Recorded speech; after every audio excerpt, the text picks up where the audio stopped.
Welcome. I'm E.G. Marshall. Welcome to the fear you can hear. Welcome to the sounds of suspense, to the terrifying world of your own imagination. And I hope you won't hold it against us if we scare you a little with a tale that really could happen, I suppose. But when you hear the outcome, you'll hope it never does. Consider the case of Paula Richards, age 24, who put her future in the hands of an old fortune teller and dealer in the macabre. But one thing I must add about our arrangement. Yes? On the birth of the child, I will demand one favor. You must promise to grant it. A favor? What? I shall ask it when the child is born. But I can't promise that when I don't know what it is. It's a very small favor, but it is part of the bargain. And believe me, Mrs. Richards, if you do decide to bargain with me, I warn you to be ready to keep your part of it.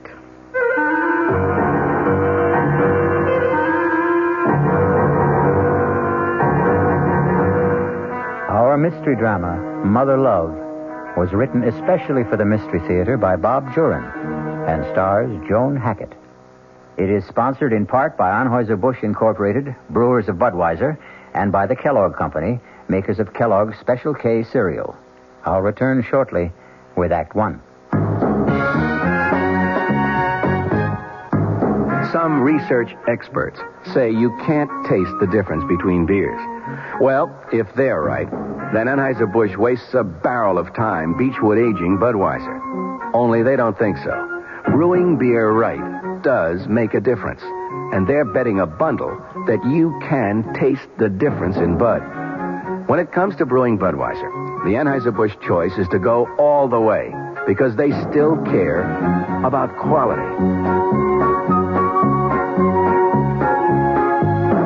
Look at it this way. If the Bud people have a choice between what some experts say and what beer drinkers say, well, you'd better believe they'll go with you beer drinkers every time. When you say Budweiser, you said it all. Anheuser-Busch, St. Louis. This is WOR New York, your station for Mystery Theater. Hey, Ma, what's for dinner? ShopRite has a beautiful buy to help you serve dinner. Fine imported porcelain china. The beautifully crafted Lovelace pattern by Crown Victoria. An elegant white-on-white platinum-banded pattern to complement any table. Now available only at ShopRite. The basic place-setting pieces, dinner plate, cup and saucer, dessert plate, and bread and butter plate, are just 39 cents. 39 cents each with every $3 purchase. A different place-setting piece is featured each week at this special price. You'll want to collect all the magnificent completer pieces and matching ovenware available every week at low prices, too. Visit ShopRite and start your set of lovely porcelain china today. It's a beautiful buy. Hey, Ma, what's for dinner?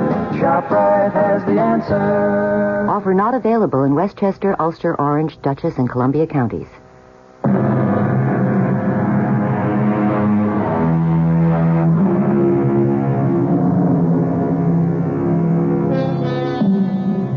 A doctor's waiting room is not the most pleasant place to spend a winter morning. And for Paula and George Richards, this morning is a very fateful one. What's taking him so long? Easy, honey. Dr. Morton has other patients, sick patients. Why can't Dr. Morton say yes or no? Why does he have to keep us waiting? He wanted to see us together, in person. I understand how he feels. Sometimes a doctor's word can make or wreck a life. This waiting is making a wreck out of me. I'm going to call Mr. Jordan. I'll tell him I won't be in today. I told him I'd be late, but I'm just no good for work today. I'm sure the doctor won't mind my using his phone. Jordan Electric. Oh, Mr. Jordan, I didn't expect you to answer. Oh, Millie's out sick. What's the verdict, Paula? I don't know yet. That's why I'm calling. I'm too upset to come in today. Is it all right? Sure, I understand. The books can wait another day. No audit till the end of the quarter anyway. Thank you. What's the holdup? The doctor's busy. We're next. Courage up, Paula. I've got my fingers crossed for you. Thanks, Mr. Jordan. Goodbye. Bye, Paula. He didn't mind, did he? No, he didn't. He said if I wanted... Mrs. Richards, Mr. Richards. Hello, Doctor. Oh, thank heavens. Will you step inside, please? Come right in. Take those chairs by the desk. Thank you. I'm sorry you had to wait. Doctor, I'd like... I know, Miss Richards, you're anxious about the tests. Oh, you have no idea. Easy, honey. I'll come right to the point. I think that's what you want. Yes. Please, Doctor. All right. I can't sweet-talk my way through to make it easier for you. The results are negative. I'm sorry, Mrs. Richards, but from my examination, Dr. Field's examination, and the lab tests, you simply cannot ever hope to bear a child. Oh, George. It's certain, then? Absolutely certain? Yes, it is. Would artificial... No. The trouble lies with Mrs. Richards. She's physically incapable of conceiving or bearing a child. I was trying to prepare for this, but it sort of hits you right between the eyes. Take me home, George, please.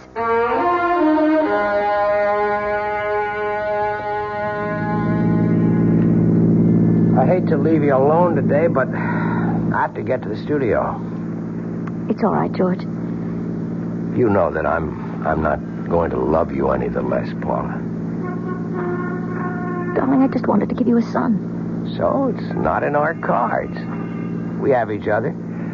That's the main reason we got married, to be together. A baby would have been the extra icing on the cake. Don't stop loving me, George. Please. Please, George. Don't stop loving me.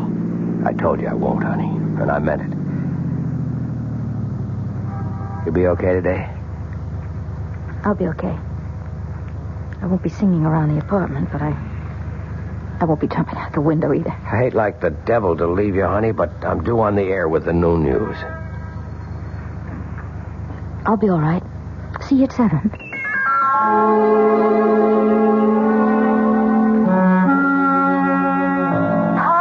Paula, what's the news? I've been dying for your call all morning. Edna, would you have lunch with me today? I know our date isn't until Friday, and I know that it's snowing awful hard, but if you could just... Of course I'll have lunch, but get me down off the ceiling. What did the doctor say? I'll meet you at the towers, 1 o'clock? Of course. Paula, what happened? Bad news? Yes, bad news.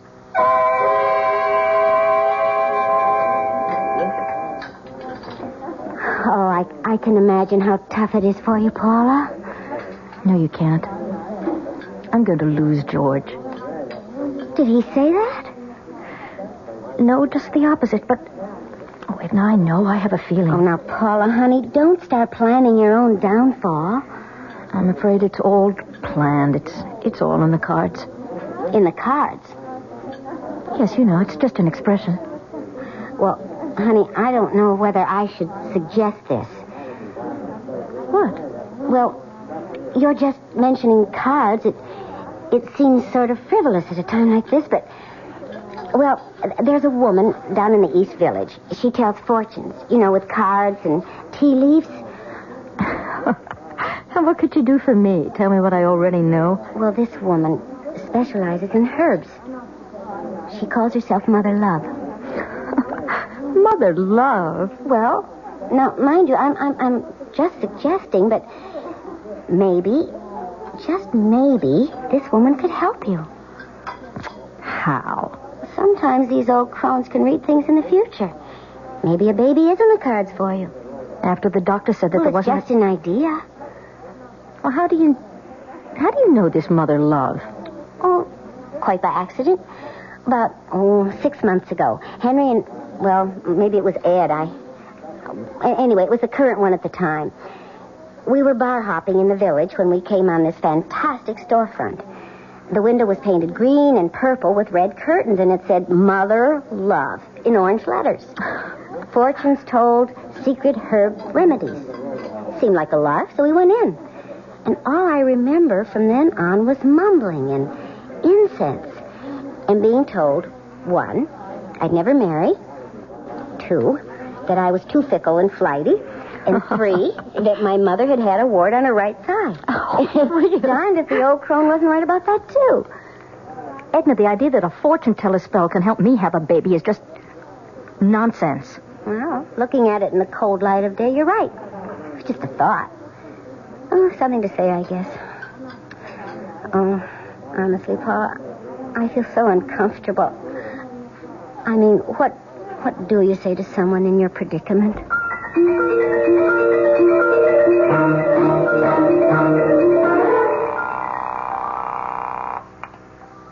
Hello? Edna? Oh, hi, Paula. Edna, look, last month you mentioned a woman in the village. She works with herbs. Mother Love? Oh, Paula, you don't mean you've been thinking seriously about that? Not until now, not really, but I'd like to know how to find her. Well, I seem to remember it was on 8th Street. No, it was 9th. Yeah, 9th, near 1st. Well, that's about all I'm sure of. 9th, near 1st. Now, Paula, I wasn't really being serious last month. Well, it can't do any harm. Right now, I'm ready to grab at any straws. Oh, when are you going? Saturday. Have you told George? No, he'd be furious. Do you want me to come with you? Would you? I'd feel a lot better. Now, Paula, let's not go too far. What does that mean? Well, we all laugh at fortune-telling and spells and brews, but sometimes when we want to believe, well, things happen. I'm going to this Mother Love because I want something to happen. Maybe she can't do anything to help me have a baby, but I'm going to try. Look, it was all your idea, Edna.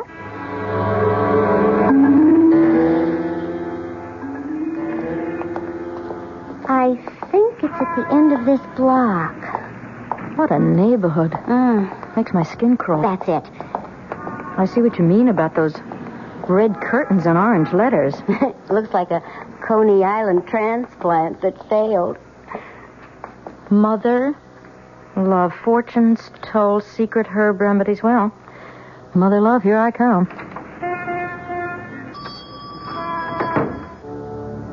Good heavens. I never expected anything like this. It's not what I remember. Oh, but then I've been bar hopping. This rug, it must be worth a fortune. Edna, look at the paintings. There's too much incense, though. Mother has company. Good morning, ladies. Come in. How can Mother serve you? Your fortunes, perhaps? Maybe an ailment? Well? I'd like to talk to you. It will cost you. Mother's time is expensive. Well, I'll pay. Are both of you? Oh, no, I'm just along for the ride. Come then. We'll go into my studio. Edna, I'll be here. This way, my dear. Through the curtains. It's a little dark, but I like it that way. Mother, is that you? Mother? Of course, Claude. Mother, is that you? Don't be alarmed. He's harmless. He's my son. What's the matter with him? He's blind and feeble-minded. Oh, I'm so sorry. Come, sit down at the table. What will it be? Cards, tea leaves, crystal ball? No. I'm more interested in herbs, I think. What is it you want? I want to have a baby. I was told that you might be able to help. Who told you I can do things like that? A friend? That one out there? No, someone else. Mother, is that you? Yes, Claude. Everything's all right. I tell fortunes. I give herbs for minor complaints. I do not deal in that sort of thing. Is there a herb that might help me? Of course not. Not without... a spell. Forget it. I've said too much already. Mother Love, I want desperately to have a child. The doctor says that I can't. The problem is my fault. I'll try anything. Even if a spell is necessary. It would be expensive. I don't care. There may be a way to help you have a normal baby with your own husband. Please, that's all I want. It will cost you $1,000. I have that. Plus another $5,000 when you have conceived. 5,000? I said it would be expensive, and I guarantee nothing. With these things, we can only try. Will you tell me one thing? Perhaps not. Have you ever done this or this sort of thing before? I cannot answer that. Quite a gamble for Paula. $6,000 and no guarantee. A long shot if there ever was one. Will she take the gamble? Is she desperate enough? We'll soon see. I'll be back shortly with Act 2. And now another tale of the ball and chain. At Kellogg's Special K Presents Overweight on an overnight train. Is the seat taken? Please, sit down. You have exceptional legs. But why is one of them attached to a ball and chain? This ball and chain?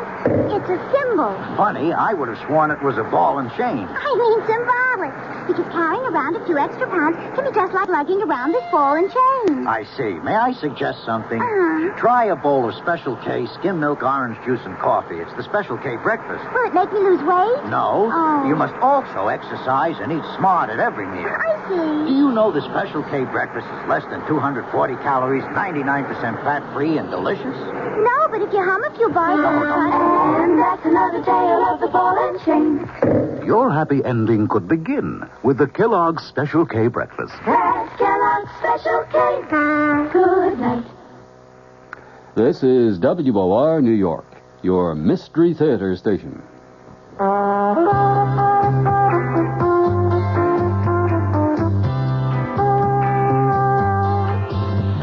matter what you're saving for, that's what Suburban Savings for Suburban. Suburban Savings offers you a regular savings account with flexibility. You can add any amount to your account whenever you wish. Withdraw whenever you want.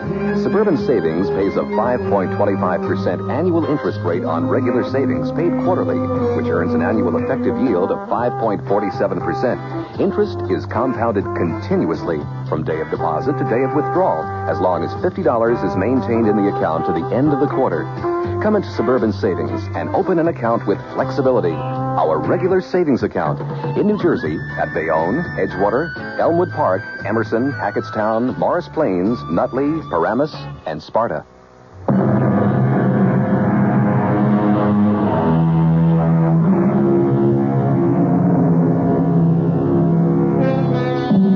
Welcome again to the studio of Mother Love in a dingy part of New York City. A strange and eerie place where strange things are said to happen.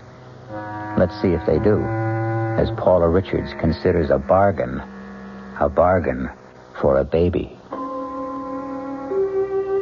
I'll have to think this over. I admit that I am desperate, but I'll just have to think about it. It's for you to decide, of course. Mother, who's there? Who is that? Hush, Claude. I'll be with you in a moment. I'm sorry, he's very ill. Thank you. Anyway, I'll be in touch with you if I decide that... You'll be in touch. Yes. Claude, what's the matter now? Mother's here. Mother is always here. Well, I thought you'd never come out. What happened? Let's get out of here.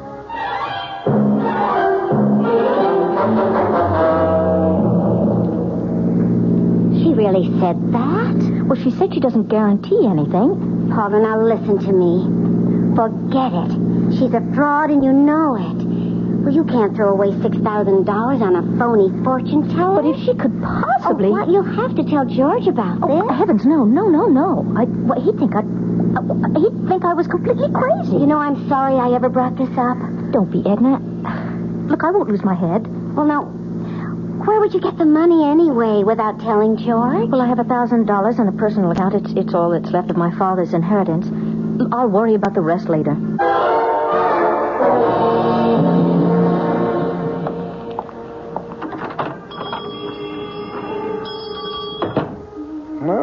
Mother has company.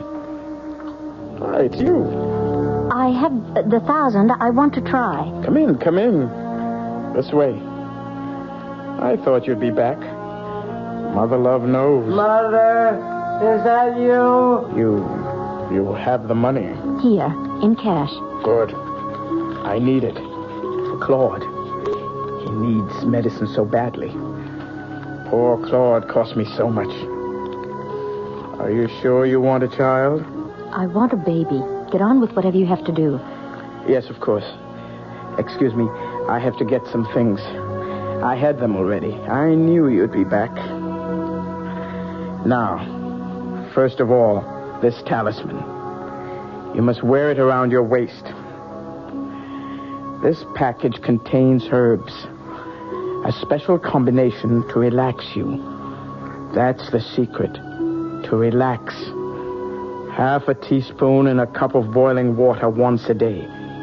In the morning is best. That's all? For now. But one thing I must add about our arrangement. Yes? On the birth of the child, I will ask you one favor. You must promise to grant it. A favor? But what? I shall ask it when the child is born. But I can't promise that when I don't know what it is. It's a very small favor. Don't worry. But it's part of the bargain. Very well, it's a long way off. Yes, it is. Take the talisman and the herbs. And don't be alarmed if certain unusual things happen in the next few weeks. Unusual things? What kind of things? You'll understand. You'll recognize them. They will mean things are working. Have you told your husband about this? No. Good. Tell no one. No one. Now, the last thing I must have is your name. Paula Richards. Your husband? George Richards. Go now. And beware. I'll be in touch with you. Yes. 5,000. Remember when you conceive. Mother! Who's there? Who's Lord, Mother's here now. Only Mother. See, Claude? $1,000 from the nice lady. The lady who's going to help us. You're going to get better, Claude. You won't be sick anymore. The lady is going to help us. Isn't that nice, Claude?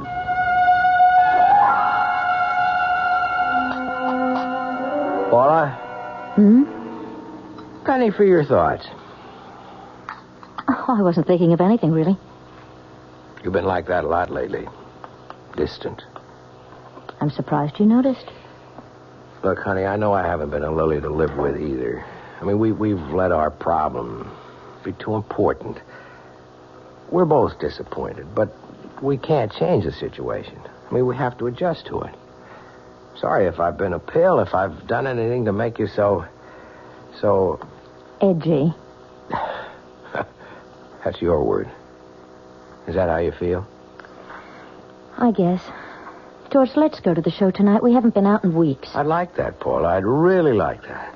I've had a lot on my mind, and you're right. I've been thinking about myself too much. I'll see what I can get tickets for. Look at the time. I've got to shower and run. Hey, will you look at that? What is it? It's a bird. At the window. I think it's a crow. No, crows are bigger. A blackbird? No, I don't know. I thought they all went south for the winter. It looks awfully cold. Well, don't invite it in. They know how to take care of themselves. I'll see you tonight, honey.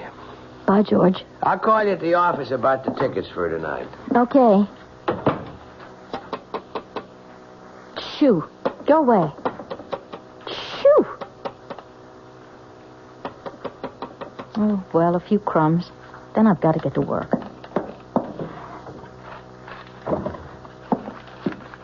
You look so cold.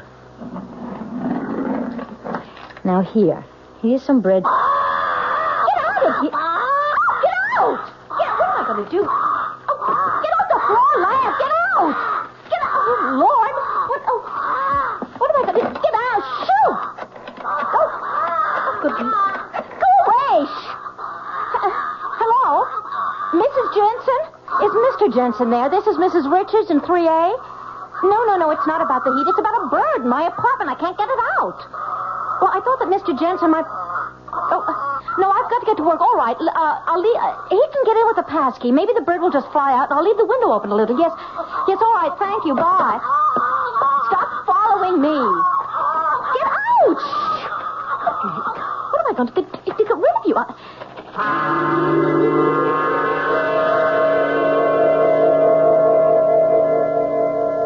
You wanted to see me, Mr. Jordan? Yes. Sit down, Paula. How are you feeling? Why? Well, I know you've had a personal disappointment. You've been under a strain. You don't have to say it, Mr. Jordan. I know that my work has just been rotten lately, and I'm just all on edge. And today there is a bird in my apartment. A bird? Tapped on the window this morning, and stupid me opened the window and gave it some crumbs. What kind of bird? I don't know. It's black and shiny. Not too big. I asked the superintendent to get it out. It's so unnerving. Well, I can imagine. I'm sorry about the work, Mr. Jordan. I know I've been letting you down.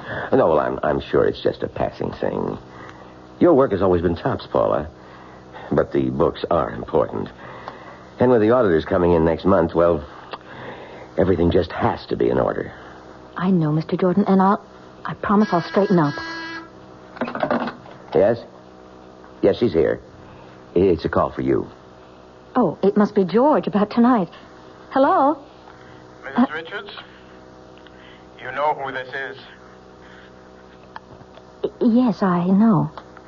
Tell me, Mrs. Richards, has the visitor arrived yet? The visitor? You'll know. You'll know when the visitor arrives. You don't mean the bird. Good. He has arrived. It's working. Yes, it's working, Mrs. Richards. Oh. Don't neglect the tea now, whatever you do. And take care of the visitor. It is most important. I'll be in touch with you again very soon. Oh, Paula, is it trouble? You're white as a ghost. No trouble at all. That is, I don't know. Well, you mentioned the bird. Is that it? Yes. The superintendent got it out. Oh, good. Then there's nothing to worry about.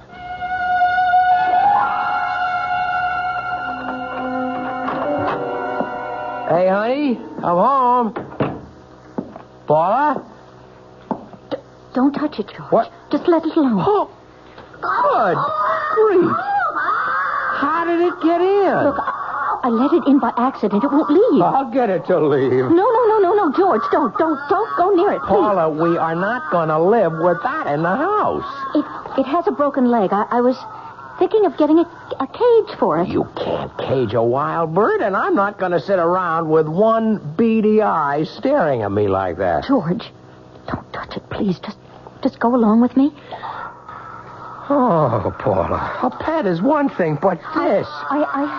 I have to take care of it. Why a wild bird? I can't stand the way it stares at me. It stares at me, too. Well, just get used to it. Now, this gives me the willies. I'll get dinner. You have to be back at the studio at 9, don't you? Yeah, I'm sorry about our theater date, but with Pete's wife in the delivery room, I've got to cover the evening news. Of course, Pete shouldn't be anywhere else when the baby is born.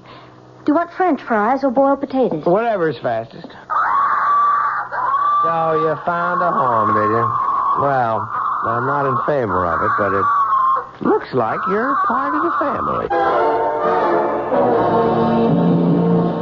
Paula, come in. I haven't seen you, since your father's funeral, almost 3 years. It was nice of you to see me, Mr. Martin. And why wouldn't I? I'm only sorry I wasn't more attentive to you after your father passed away. Fred and I were good friends. I've missed him. Thank you. So have I. I'm here to ask a favor. Of course, Paula. Mr. Martin, would you lend me $5,000, no questions asked? 5,000? Are you in some kind of trouble, Paula? No questions? Yes, of course. You wouldn't ask me if you didn't need it badly. I will, Paula. I don't have that much on hand. Suppose I send you a check. so much. I don't need it immediately. Any time in the next few weeks will just be fine. You'll have it in a few days. I promise you, I will pay you back. Oh, I'm not worried about that.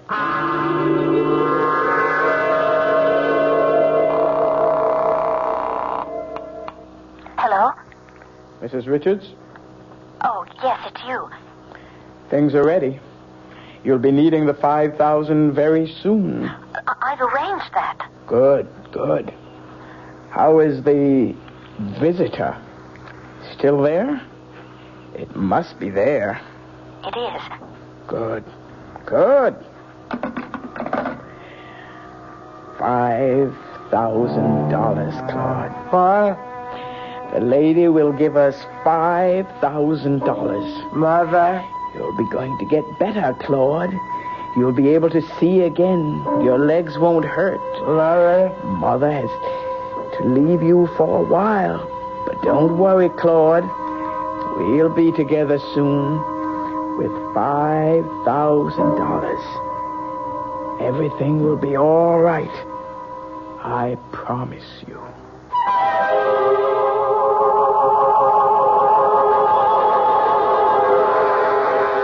Everything will be all right for Mother Love and Claude, and presumably Paula. But when we tamper with the unknown, the results can be very unexpected. I'll return shortly with Act 3. I'm Himan Brown, producer of Radio Mystery Theater. In recent weeks, I've invited listeners to enter a weekly prize drawing and to send along comments about our program if you wished. Well, you leave me just about speechless except to say thank you for the fantastic response. Thousands upon thousands of letters, and they're still pouring in. But although we couldn't feel more gratified, there is a problem. In addition to your kind words, many of you ask questions, and the volume of mail is so great that we can't get around to sifting through it for many weeks. But now that the drawing is over, if you have a specific question, please try us again, and we'll aim for a quick reply. Address, Mystery Theater, Box 5152, Radio City Station, New York, 10019. Mystery Theater, Box 5152, Radio City Station, New York, 10019. This is WOR New York, 710 on your dial, your Mystery Theater station. John Wingate with a reminder. Tonight at 10 o'clock, the Wingate News Digest. And question, you planning to drive this weekend? Great. New England? Forget it. The Poconos? Watch out. Upstate? Westchester? Rockland? You're in trouble there, too. A spokesman for the Auto Club of New York will tell you it's going to be a dry weekend coming up. And he'll also let you know how he feels about the gas shortage.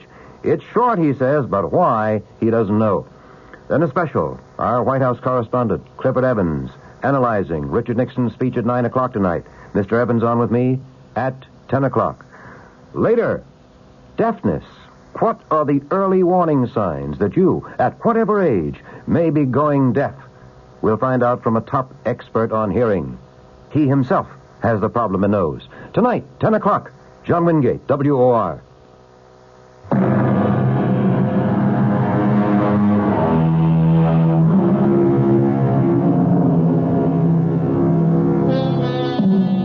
Let's return now to the plight of Paula and George Richards.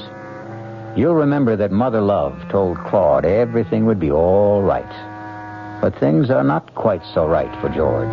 In fact, things for George are getting downright impossible. Paula, I am not going to bed another night with the bird on the dresser.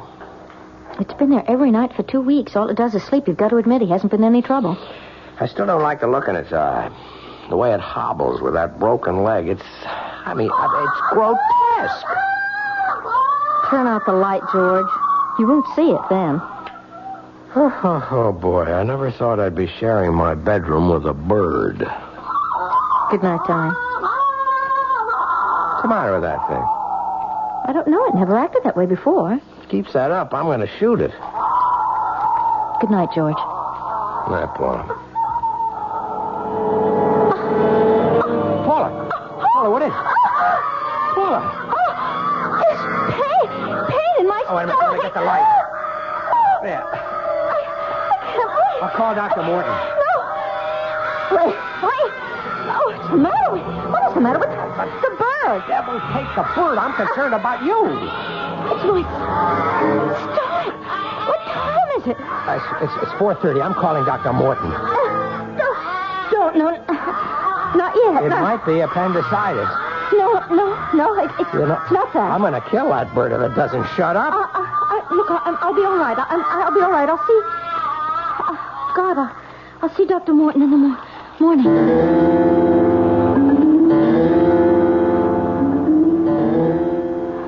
George? Yes, honey. What time is it? 7 o'clock. I fell asleep. After the pain seemed to stop. Oh, the pain. I'm so much better now. Well, we're going to see Dr. Morton just as soon as you feel well enough to get up. No, I'll be all right. I'll just stay home. I don't want to see Dr. Morton today. Paula, you can't let it go. It might be something serious. I promise I'll see him when it is necessary. I want to stay in bed today. I'm going to call him and tell him about it after I make us some coffee. All right. I'm going to wash. I'll call Mr. Jordan also and tell him that you won't be in today. He isn't going to like that. Paula. What? Come in here. What's the matter? You sound so... I didn't do it, Paul. I know I threatened to, but I swear I didn't. I never gave the bird another thought after that pain itch. I never touched it. Oh, George, it's all crumpled up. It's dead, Paul. The bird is dead. How long ago was this attack? A little over a month ago, Dr. Morton. Why didn't you see me right away? Well, I wanted to be sure. Well, Paula, there are some preliminary signs similar to pregnancy. That's what I thought. I knew it would be. Don't get your hopes up yet, Paula. I told you about the impossibility of your... I know, but I think that... And I said these symptoms are similar to pregnancy. They could be caused by something else. I'd like to run a few more tests.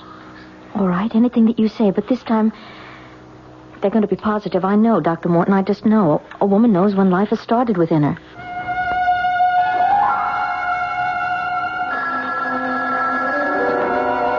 Hello? Mrs. Richards, I thought I'd be seeing you by now. Oh, yes, well, the doctor hasn't confirmed it yet, but But we know, don't we? Yes. The second part of our bargain is due, Mrs. Richards. $5,000. And after what we've already been through, I think you know I mean what I say. Yes, I do. Good. I'll be expecting you, Mrs. Richards. I promise I'll keep my end of the bargain. I told you I arranged for the money. It just hasn't come in yet. I'll check on it today. Good. I'll be seeing you soon, then. Yes, I promise. I hope so, Mrs. Richards. You know what I can do. Hello, may I speak to Mr. Morton, please? No, Mr. Morton Sr. Yeah. What? Oh, good God, when? Well, he can't be dead. He just can't be dead. Well, listen, do you know if he sent... Oh, no, you wouldn't know that. What am I going to do? Dear God. No, I don't want to speak to anyone else.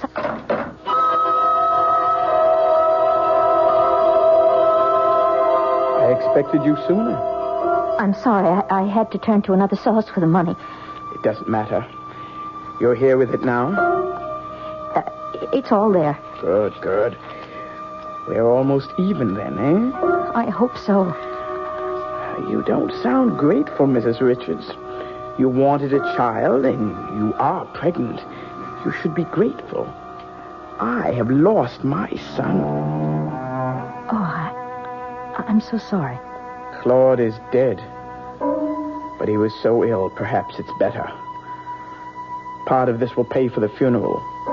The rest is for the future. I really must go now. Of course. Go. And good fortune. You won't need the amulet anymore. Save it as a souvenir. And I'll be seeing you when the baby is born. Paula, George. Sit down. Well, I'm sure glad Paula's finally decided to have you check on those stomach pains, Dr. Morton. When I examined her last week... Last week? I didn't tell you, George. I wanted to be sure first. Sure what? I'm going to have a baby. What? That's right, George. I wanted to see you both about the results of the tests. It's almost impossible for me to believe, but it's conclusive. Paula is pregnant. I wanted it so much for you, George. What? You said that Paula could never conceive or bear a child. I did, but Paula proved us wrong. Believe me, many things happen to prove us wrong now and then. You're happy, George? Happy? Oh, Paula, now I know why you've been so irritable and distant. You know, I feel like I'm getting my wife back along with a baby. Well, I want to see you every 2 weeks. We usually make it a monthly visit, but you're an unusual case. A very wonderful case. I wish you both much happiness. You wanted to see me, Mr. Jordan? Yes, Paula. How are you feeling? I think full is the word. When is the big day? The end of August. It's only 3 months. I'm going to spend an uncomfortable summer. It looks that way. I don't know any way of saying this, Paula, other than just coming right out with it. You know we were audited last month at the end of the quarter. Yes. The auditors found a shortage of $5,000. I'll have to have an explanation. Yes, I suppose you will. Now, I know there must be a reason, Paula. You've worked for me for 5 years. Never a mistake. I'm going to tell you the truth. I just hope that you can believe it. Why shouldn't I?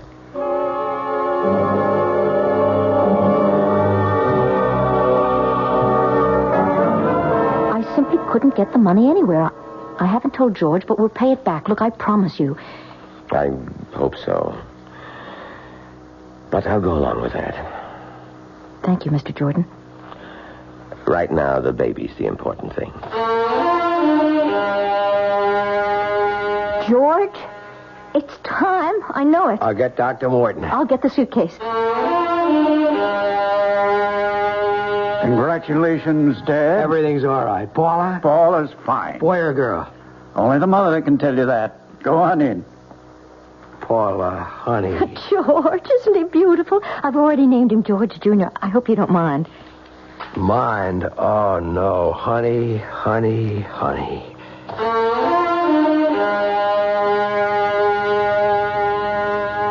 More champagne, Edna? Silly question. A toast to the godmother. Here. Oh, you two. You know you're going to make a grown woman cry. To Edna and to little George. Oh, I'm so happy for both of you. And you don't know how relieved I am. Relieved? Oh. Well, what I mean is, I think that Edna means that she's relieved she doesn't have to listen to my troubles at lunch anymore. From now on, everything's roses. I'll get it. Hello? Yes. It's for you, honey. Hello? Hello, Mrs. Richards.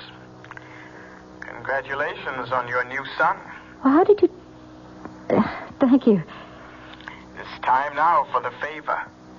The last part of our bargain. Yes, I suppose it is. Good. I'll see you here in my studio tomorrow. With the baby. Just to see him? That's all. Just to see him. All right. Good.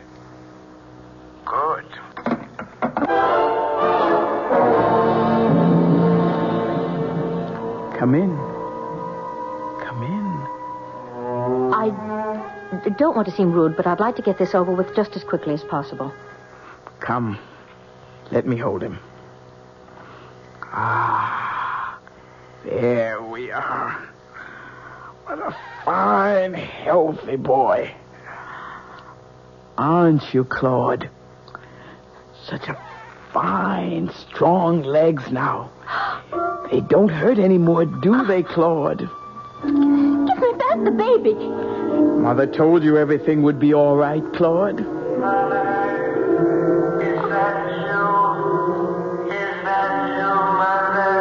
Yes, Claude.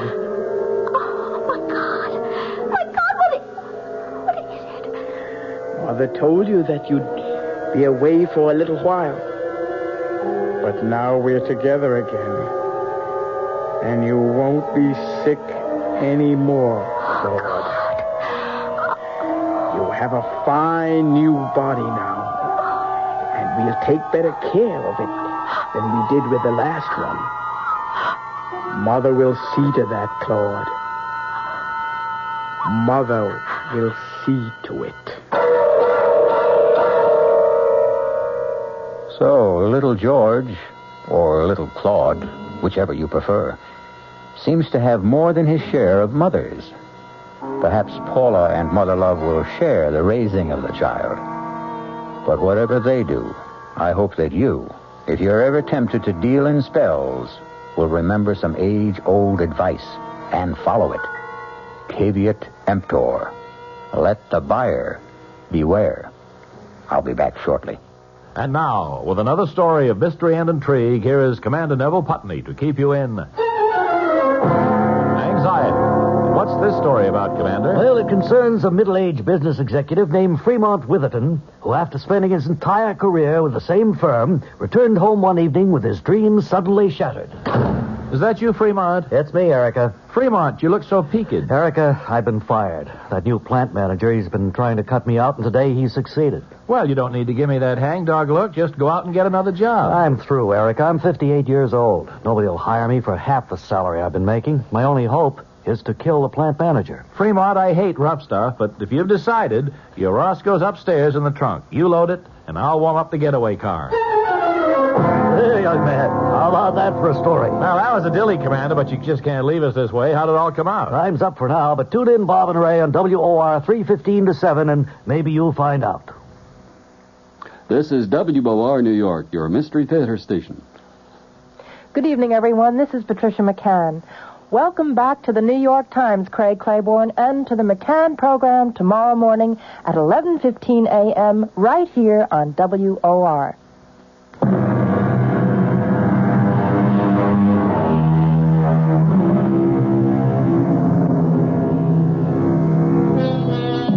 Ah, sweet mystery, magic, mysticism. These are the ingredients we mix well, chill, and serve nightly on Radio Mystery Theater. Come and enjoy our hospitality again when malice heads the menu and menace is our mead. Our cast included Joan Hackett, Bennett Carroll, Mason Adams, Leon Janney, Evie Juster, and Roger DeCoven. The entire production was under the direction of Himan Brown. And now, a preview of our next tale. Am I dead? Not quite. You're in a hospital with a bullet in your brain. As the saying goes, as good as dead. And Sherry and Herb got away with it. Oh, it isn't fair. If I only had it to do all over again. Suppose you had. Could you do better? Of course. Of course, if I knew what I know now. Naturally. That would have to be a precondition if you're asking for yesterday to live over again. Oh, please. Please, give me the chance. This is E.G. Marshall inviting you to return to our Mystery Theater for another adventure in the macabre. Until next time, pleasant dreams.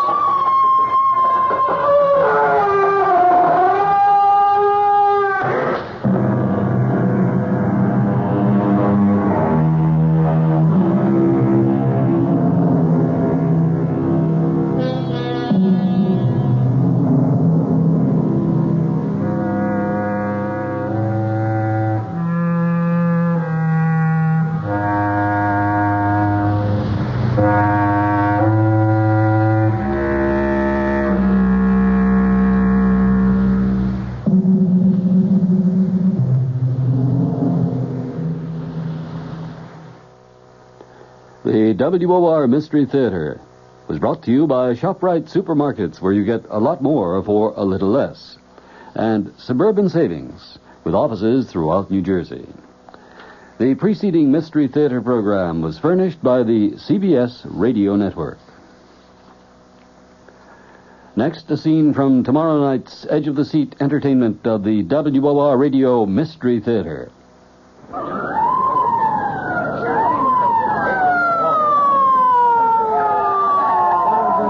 Brain injury, boys. Handle with care.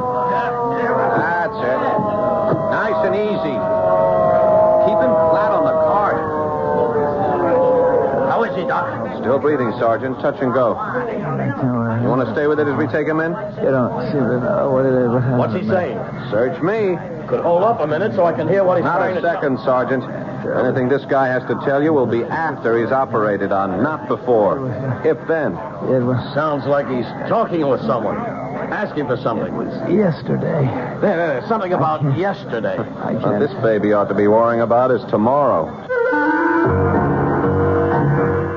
Listen for The Man Who Asked for Yesterday, another chilling tale on the WOR Radio Mystery Theater, tomorrow night, right after the Fulton Lewis commentary at 7. This is Sherry Henry, proud as a winning politician to announce my special guest tomorrow is Mrs. Malcolm Wilson, the wife of our new governor of New York. Now, you know, the truth is, even though the Wilsons have been at the pinnacle of state government for 16 years, we really know very little about them as people. And what fun, I promise you, it's going to be to meet this charming First Lady. That's Mrs. Malcolm Wilson on the Sherry Henry program. It's tomorrow afternoon, 2:15 on WOR Radio. You're now set for news with John Scott, WOR New York.